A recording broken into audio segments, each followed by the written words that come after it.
Who should be in charge at Mexico, Herc? You have Herrera on the show. Tata Martino is, of course, in charge of the national side at the moment. What are you up to?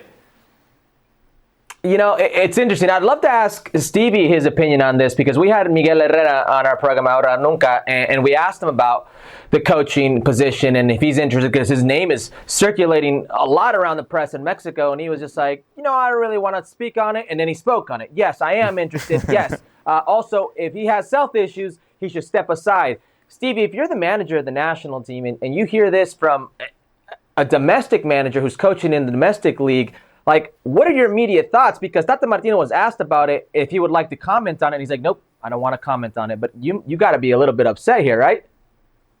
Yeah. No, you're not happy. You're not happy at all. You know, it's called professional courtesy. And whether you want the job or not, then you say there's a man in charge. And until it becomes available, I'll keep my thoughts to myself. That's what you do for professional courtesy. On the other hand, if you're Herrera, who I guess is not, I think his wiring's a little different, shall we say? So he's probably only thinking about himself, and doesn't really care less about the guy in charge. Old school, wiring a little different. Well, he is. He is. That's where we go with this. His wiring's completely different. But Tata Martino, you imagine, will be in charge for Mexico in the World Cup, no?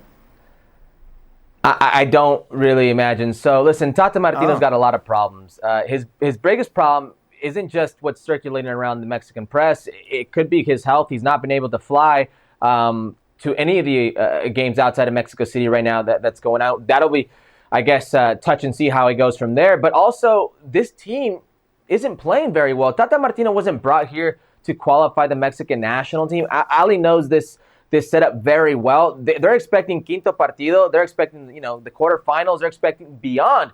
But Tata Martino has a team right now that doesn't score. They are very good defensively, but not only do they not score, that famous trident of Chucky Lozano, Tecatito Corona, who Sebastian Salazar loves very much, and Raul Jimenez, they scored 0 goals when on the field together. So he's got some serious problems. Besides that, I get the growing sense that his stubbornness with the blacklisted players, with the press, with not making changes, with just being his way, has grown tiresome with the players. He's wearing thin on the players. And this wouldn't be the first time in any cycle that the Mexican national team has qualified for the World Cup and yanked the coach and not gone with said coach to the World Cup. If I'm a betting man, and I am, I don't think Tata Martino's on that flight.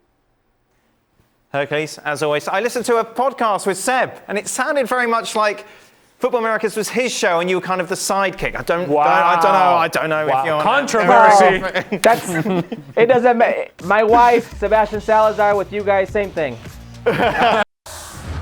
Thank you very much for watching ESPN FC on YouTube. For more highlights, analysis, and exclusive content, be sure to subscribe.